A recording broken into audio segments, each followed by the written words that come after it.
It's like pizza, baby. It's good no matter what. There's music in the air. Shout, you hate it. A little bit hey, shout now. Jump. Ah, Wedding Crashers, a real classic. And it sounds like mediation over failed marriage, a real common mediation problem.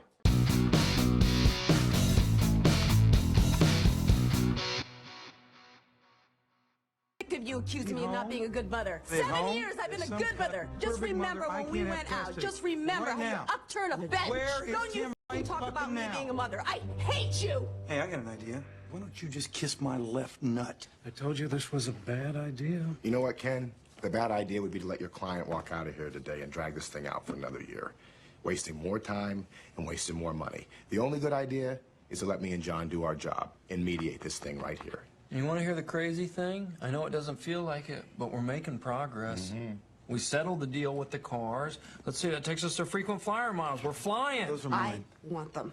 You know what we're going to do? We're going Okay, sorry, I'm laughing. I mean, this is, it's funny. I should say, like, I really like when mediations show up in movies because, you know, I just think advertising for the work that we do is good to see in movies. And, but I'm laughing here because it is a common mediator tactic to try to celebrate progress, especially when things are going poorly. And so, you know, Owen Wilson here, it looks like he's grasping for straws, but he finds one, right? He finds an issue that apparently has been settled.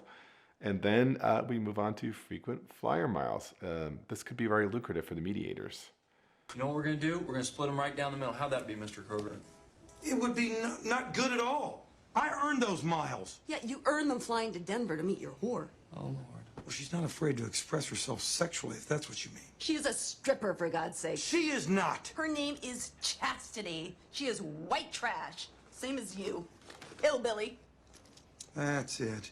Go comatose for me, baby. You shut your mouth. Well, gosh, these may be two of the more passive mediators I've seen in my professional life. Yeah, we may have some coaching for them down the road.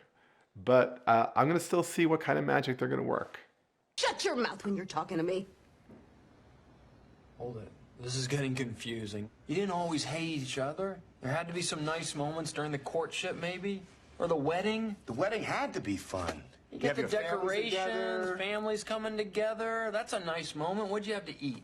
Crab cakes. Are you kidding me? Crab? How could you not have a good time eating crab cakes? I love them. And They're you got phenomenal. a band? Did you have a band?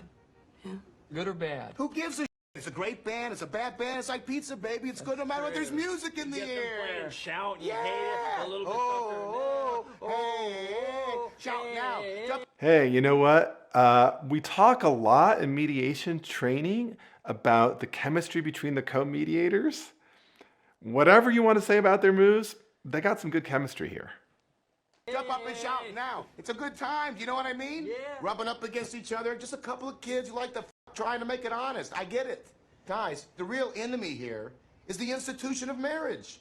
It's not realistic. It's crazy.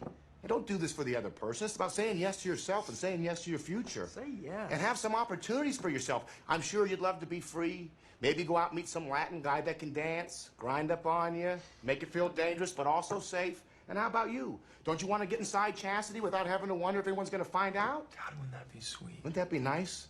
And have some Latin guy sweating all over you, talking to you in languages you don't understand, needing you, wanting you, taking you? All we're trying to say is, put your swords away for a second. Let's finish this and let's move on. Get out there and get some strange.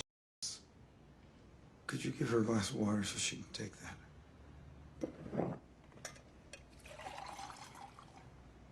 Hey, John, that's weird. That glass looks half full to me. Wow. Now that you mention it, it is half full. You can have the miles. Nah, sweetie, you take the miles. Great. Great. Let's sign the paperwork and we are done. These are just semantics. If you guys want to throw a couple miles at us, we'll take a couple. The big thing is that we're all moving on. Could you two just not talk anymore? I mean, so many lessons from Owen and Vince in this clip.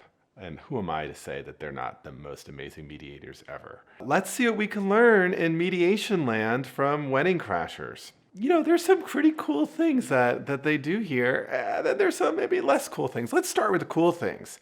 I think first, right, this idea of being forward-looking is really important in mediation, because whenever the parties start trying to talk about the past in negative ways, in who's to blame or who is a worse person, that's usually not a sign of progress. That's a sign we're going backwards. And so this idea of let's move forward, I think is really important. But here's another thing the mediators do, because they do talk about the past, but they talk about the past in a really strategic way. They try to get both parties to remember something good about their past relational history with each other, right? In this case, unfortunately, it seems like it has to go all the way back to the wedding, but it kind of works because it kind of sparks some memories of fondness and connection between the parties.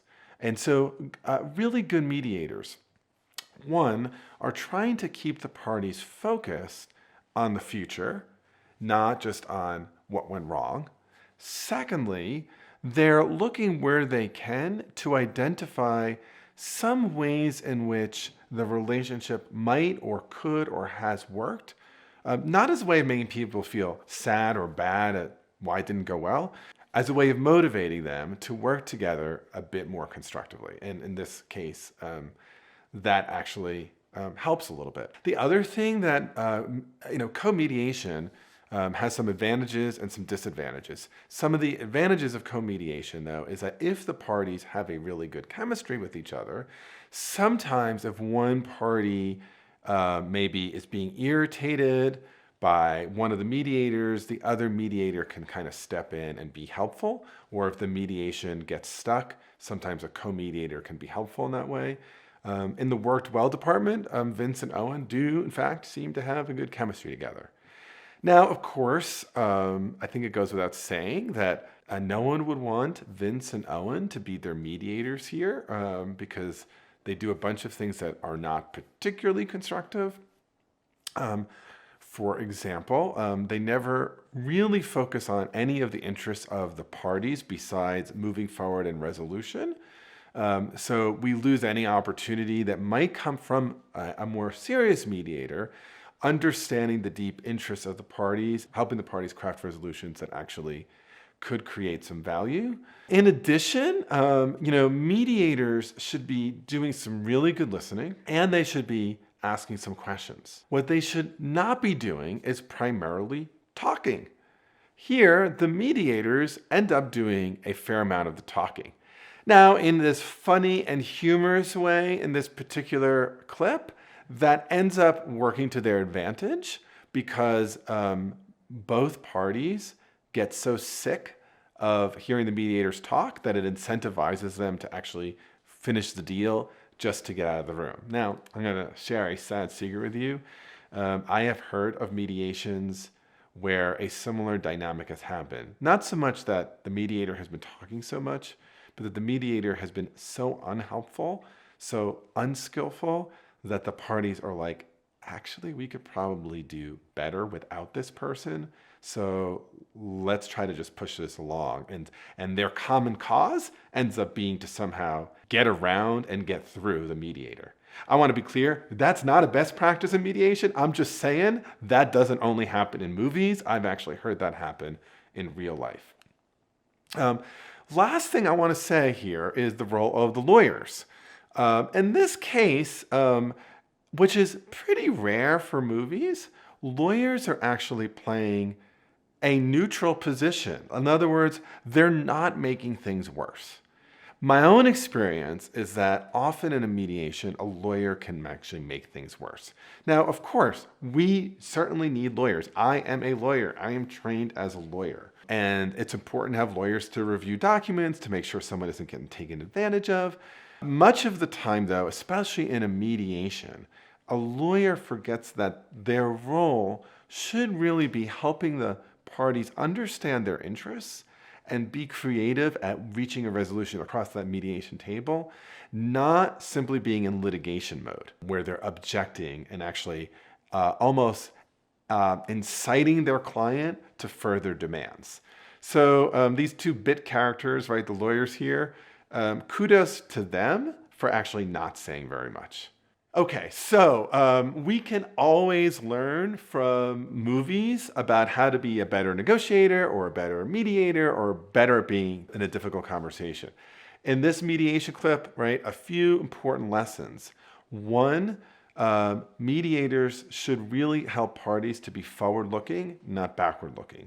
Two, when parties are in a bad situation with respect to their relationship, identifying some time or period or way in which a set of memories or images that can bring the parties together and remind them that there is some humanity on the other side can be really useful. Third, creating in a co-mediation a good chemistry between those mediators can be incredibly helpful. And lastly, right, thinking about the appropriate role of everyone in the room can make a difference, both the parties and the mediators, and also the attorneys who might be present. Thanks for hanging out with me. This one was super fun, and I love analyzing and dicing up these clips. So if you have ideas, please put some in the comments so I could take a look at them. In the meantime, take a look at this next one from The Greatest Showman. Okay, this one actually has a song and dance. You're gonna love it.